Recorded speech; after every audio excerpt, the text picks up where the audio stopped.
नमस्कार, मैं हूं निश्चित दुबे। आप देख रहे हैं कैपिटल टीवी। देखिए, बिहार की राजनीति में एक मोड़ आया है और ऐसा मोड़ आया है जो पूरे देश की नजरों में है और चर्चा का विषय बन गया है। नीतीश कुमार जो 2 दशक से ज्यादा समय से बिहार की सत्ता में चेहरा रहे, सीएम फेस रहे, अब दिल्ली जा रहे हैं।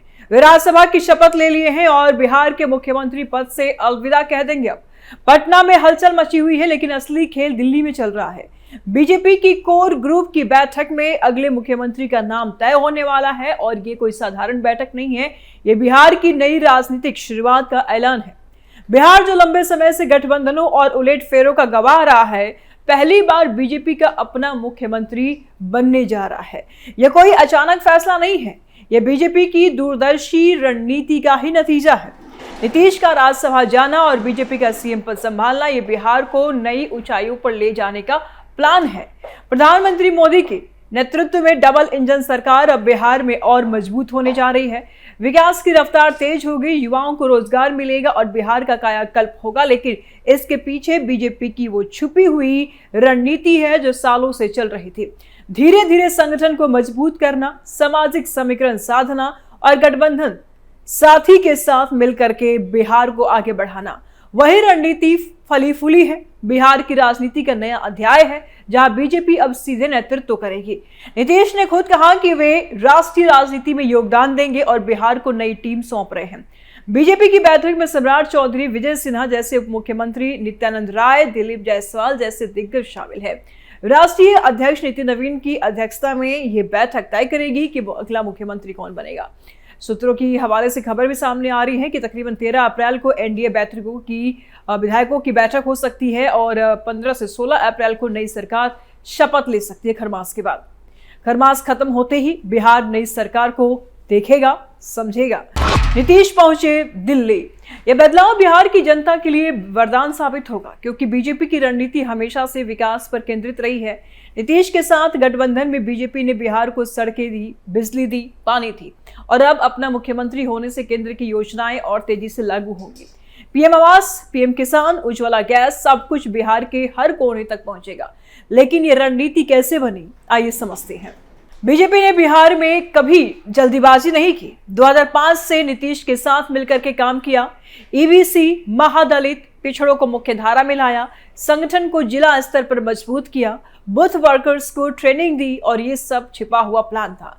गठबंधन का सहारा लेकर के अपनी जड़ें गहरी करना, मजबूत करना। धीरे धीरे बीजेपी ने बिहार में अपनी जड़ों को मजबूत करना शुरू किया और अब जब नीतीश राष्ट्रीय स्तर पर जा रहे हैं तो बीजेपी तैयार है।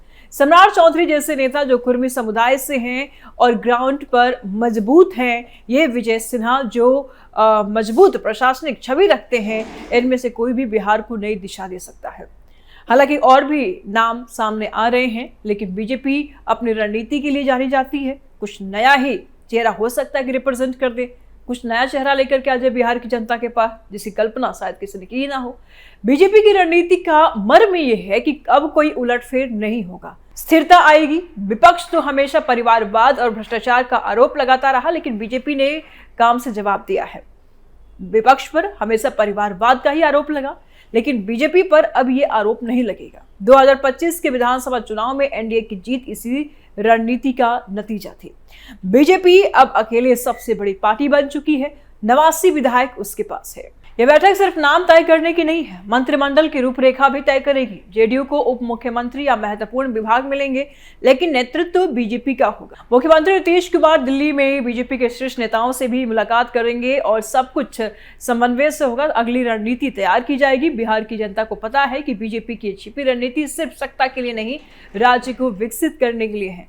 पिछले सालों में नीतीश के साथ काम करते हुए बीजेपी ने देखा है कि कैसे बिहार में युवा बेरोजगारी, शिक्षा की कमी, स्वास्थ्य सुविधाओं की कमी थी और अब डबल इंजन से ये सब चीजें दूर होगा। बीजेपी बिहार में कर सकती है खेला। आगे चलकर देखिए, बीजेपी की रणनीति में सामाजिक न्याय भी शामिल है। ओबीसी, ईबीसी को और ताकत देकर, महादलितों को मुख्य धारा में लाकर नीतीश ने तो ये आधार तय कर लिया है, तैयार कर लिया है, लेकिन बीजेपी अब इसे और आगे ले जाएगी। मोदी की गारंटी अब बिहार में और मजबूत होगी। कोई कहे कि ये अचानक है, लेकिन ये कोई अचानक नहीं है, ये सालों की मेहनत है और बीजेपी ने बिहार में बूथ स्तर पर कार्यकर्ताओं को तैयार किया है, महिलाओं को सशक्त किया, किसानों को योजनाएं दी। अब पटना में नई सरकार बनेगी, दिल्ली से मंजूरी मिलेगी, नीतीश राज्यसभा में बिहार का प्रतिनिधित्व करेंगे और नया मुख्यमंत्री बिहार को नई ऊर्जा देगा। यह बीजेपी की विजन है, बिहार को आत्मनिर्भर बनाना, बिहार को भारत की विकास गाथा का हिस्सा बनाना। और अब पूरी कहानी को गहराई से समझिए। बिहार की राजनीति हमेशा से आंधियों में भरी हुई है, लिपटी हुई है, लेकिन जो हो रहा है वो ऐतिहासिक है।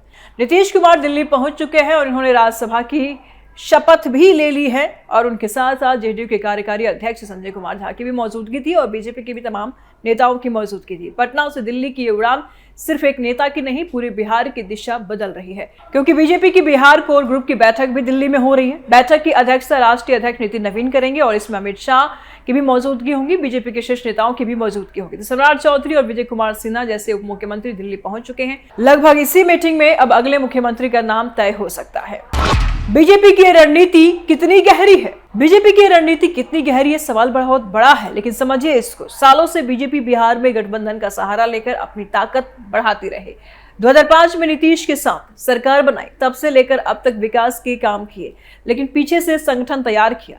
बिहार में बीजेपी के बूथ वर्कर्स की संख्या बढ़ाई, युवा मोर्चा, महिला मोर्चा को सक्रिय किया, ईवीसी और महादलित वोट बैंक को जोड़ा, जो नीतीश का मजबूत आधार था। साथी के साथ मिलकर काम करना, लेकिन अपनी जड़ों को भी मजबूत रखना।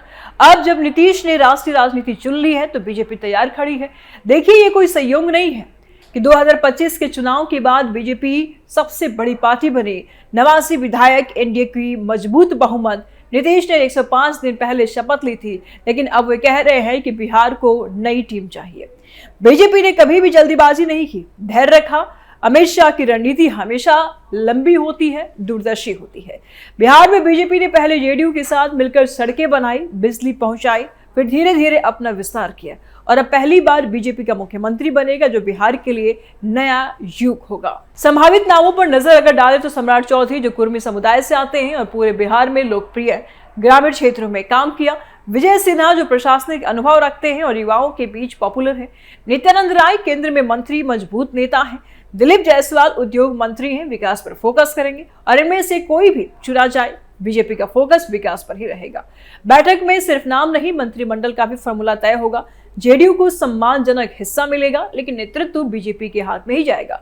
बीजेपी की छिपी रणनीति का एक और पहलू, सामाजिक इंजीनियरिंग। बिहार में ओबीसी, ईबीसी, महादलितों को मुख्य धारा में लाने का काम नीतीश ने शुरू किया है, लेकिन बीजेपी ने उसे और मजबूत किया। प्रधानमंत्री मोदी की योजनाओं से इन वर्गों को सीधा फायदा पहुंचा और अब अपना सीएम होने से ये और ज्यादा तेज हो जाएगा।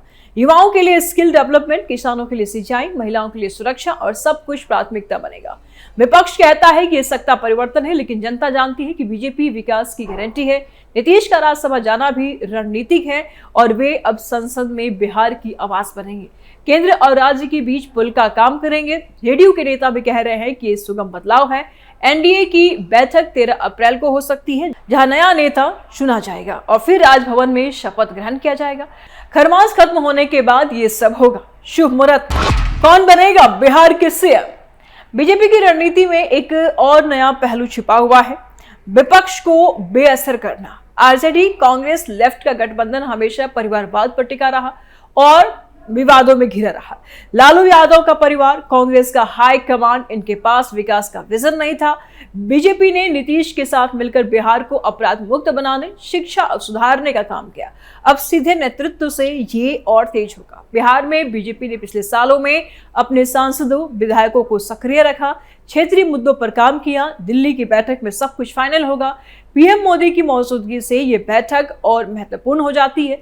अमित शाह की रणनीति हमेशा जीत सुनिश्चित करती है। बिहार अब मोदी के विजन का हिस्सा बनेगा। विकसित भारत, विकसित बिहार, रोजगार, उद्योग, इंफ्रास्ट्रक्चर, सब कुछ नई नीति से बन पाएगा और बिहार सब कुछ नई गति पाएगा। नीतीश के लंबे शासन में बिहार ने कुछ प्रगति की, लेकिन उलटफेरों ने रफ्तार रोकी। अब स्थिर बीजेपी सरकार बिहार को नई उड़ान देगी। सम्राट चौधरी जैसे नेता अगर चुने गए तो कुर्मी कुशवाहा वोट बैंक और मजबूत होगा। विजय सिन्हा अगर आए तो बीजेपी के कोर वोटर्स खुश होंगे। कोई भी नाम हो, बीजेपी का फोकस राज्य हित पर रहेगा और ये रणनीति सिर्फ बिहार तक सीमित नहीं है। बीजेपी ने कई राज्यों में इसी तरह गठबंधन से शुरू करके अपना विस्तार किया है।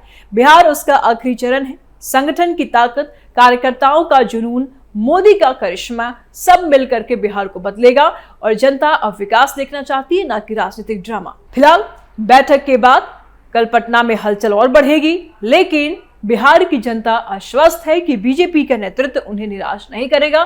जनता नीतीश को भी धन्यवाद करती है कि उन्होंने एक नया रास्ता दिखाया और अब नया चेहरा, नई सरकार, नया बिहार भी जनता देखने को बेताब है और ये बदलाव बिहार के इतिहास में याद रहेगा। बीजेपी की छिपी रणनीति ने आखिरकार फल दिया, विकास की नई कहानी लिखी जाएगी। बिहार अब पीछे नहीं रहेगा, आगे बढ़ेगा।